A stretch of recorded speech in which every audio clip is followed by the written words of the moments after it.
सिद्धार्थ यादव, मैं आपके पास आना चाहता हूं क्योंकि कर्नाटक बीजेपी ने इसको लेकर आपत्ति दर्ज कराई है, लेकिन आपको लगता है कि स्कूल में किसी धार्मिक आयोजन की जगह है या फिर ज्यादा आवश्यकता इस बात की है कि शिक्षा पे जोर दिया जाए और शैक्षणिक कार्यक्रम ही अच्छी तरह से चलते रहें? देखिए, इस बात में कोई संदेह नहीं है कि जो शिक्षा का मंदिर होता है, शैक्षणिक संस्थान जितने भी होते हैं, वहां पर हमेशा प्राथमिकता शिक्षा को ही दी जानी चाहिए और शिक्षा अच्छी से अच्छी वहां पे पढ़ने वाले छात्रों को मिले, ये किसी भी सरकार या किसी भी देश के जनमानस की प्राथमिकता होनी चाहिए। पर यहाँ मंशा शिक्षा नहीं है, यहाँ मंशा कुछ और है और वो कांग्रेस पार्टी को स्पष्ट करनी चाहिए। हम सब जानते हैं कि कई परिसर ऐसे होते हैं जिनके पास शिक्षण संस्थान से अलग भी अतिरिक्त उनके पास कोई बड़ा ग्राउंड उपलब्ध होता है, उनके पास कोई बड़ी एक भूमि उपलब्ध होती है। छुट्टी के दिनों में जब स्कूल्स की छुट्टी रहती है, बंद रहते हैं, वो ग्राउंड को अलग अलग कामों के लिए भी दिया जाता है। उसमें कुछ रिलीजियस काम भी रहते हैं, उसमें कुछ धर्मों के आयोजन, धार्मिक आयोजन भी उन स्थानों पर होते हैं। अगर मात्र ये निर्णय इसलिए लिया गया ताकि वहां पर तुष्टीकरण की राजनीति की जा सके, या फिर ये मात्र निर्णय इसलिए लिया गया ताकि कोई भी प्रकार का या एक इस देश के धर्म विशेष का कोई भी आयोजन वहां पे ना हो सके, तो मैं मानता हूं यह दुर्भाग्यपूर्ण है।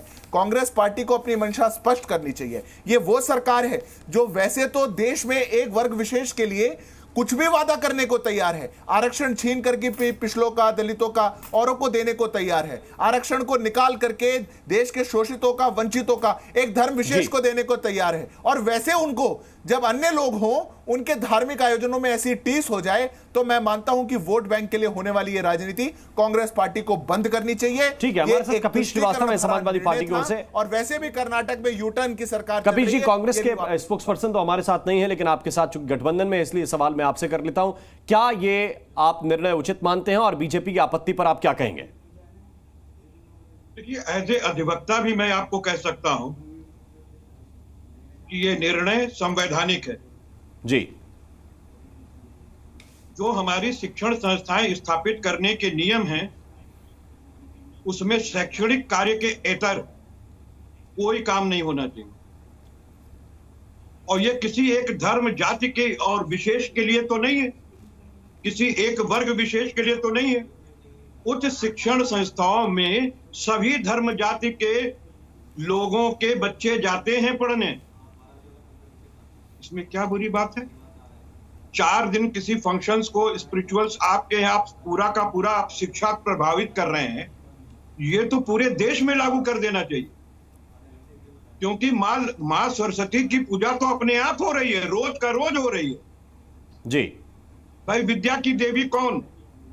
संगीत की देवी कौन? कला की देवी कौन? जो आप आर्ट लेते हैं, सब तो हमारी माँ सरस्वती है। तो सरस्वती जी की पूजा में अगर आदेश आ गया कि खलल नहीं होगा, संविधान कहता है कि शैक्षणिक जो भी हमारी संस्थाएं स्थापित करी जाएंगी, वो शैक्षणिक कार्य करेंगी। शैक्षणिक कार्यों के अलावा कोई कार्य नहीं करना चाहिए। जो जिस काम के लिए बना है उससे उसी काम को लेना चाहिए। और हम ये कहते हैं स्वागत योग्य कदम है, पूरे देश में लागू होना चाहिए। और बाकी हमारे धर्म की आजादी है। हमारे ठीक है, आचार्य विक्रमादित्य जी आपको रिस्पॉन्ड करना चाहते हैं, मैं उनकी बात सुनता हूं, इसके बाद फिर मैं वापस दूसरे मेहमानों के पास चलूंगा। विक्रमादित्य जी बताइए। कर्नाटक में कांग्रेस की सरकार है और कांग्रेस की सरकार को यह पता होना चाहिए कि इस देश के अंदर गणेश उत्सव क्यों स्टार्ट किया गया, किसने स्टार्ट किया। 1893 के अंदर लोकमान्य बाल गंगाधर तिलक ने अंग्रेजों से लड़ने के लिए, एक यूनिफिकेशन करने के लिए, मतलब यहां पे भारत को यूनाइट करने के लिए ये इस उत्सव का सृजन किया। ये केवल आध्यात्मिक नहीं, आज समस्या क्या है कि भारत के अंदर सनातन को धर्म से जोड़ दिया जाता है, पूजा पाठ से जोड़ दिया जाता है, लेकिन वास्तविक तौर पे हमारी संस्कृति का परिचय है। ये समाजवादियों को जिंदगी में समझ में नहीं आएगा, क्योंकि ये मुस्लिम तुष्टीकरण करने का प्रयास करते हैं। हमारा सनातन कहीं नहीं सिखाता है कि तू भाई देश का विरोध कर, लेकिन मुस्लिमों को ये तुष्टिकरण करते करते ये भूल जाते हैं सनातन पद्धति का रूल क्या है, सरस्वती का विरोध करने में आ जाते हैं, तमाम देवताओं का विरोध करने में आ जाते हैं। यहां जो कहा जाता है शास्त्र के अंदर, भारतीय संस्कृति, जननी जन्मभूमिश्च स्वर्गादि अपि गरीयसी। कपीश जी याद कर लो, आपके पिताजी ने भी आपको सिखाया होगा, लेकिन लाल टोपी पहनकर आप सांड को दिखाने के लिए जो स्थिति बैठ जाते हैं ना, वो समस्या को उत्पन्न कर देते हैं। लेकिन एक बात बताइए, नहीं आपने कहा आचार्य विक्रमादित्य जी, नहीं आपने कहा कि ये इसलिए शुरू हुआ था त्योहार ताकि सबको यूनाइट किया जा सके। तो त्योहार मनाने पे प्रतिबंध है या स्कूल की जमीन पे त्योहार मनाने में प्रतिबंध है? दोनों में फर्क है ना। आप मनाइए, अरे त्योहार अपनी गली में परमिशन लीजिए, जो आपके पास दूसरे ग्राउंड है स्कूल को छोड़कर उनमें परमिशन लीजिए।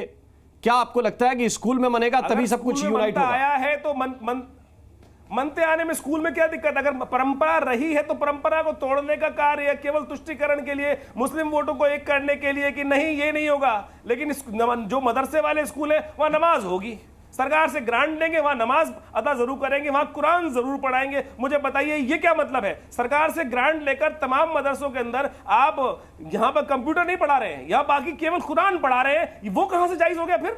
या तो वो भी बंद कर दीजिए पूरी तरह से। कर्नाटक को व्यवस्था करनी चाहिए कि जितने करोड़ों का फंड देकर मदरसों को दे रहे हैं और वहां कुरान पढ़ा रहे हैं, वो भी बंद करें। ठीक है। जी न्यूज़।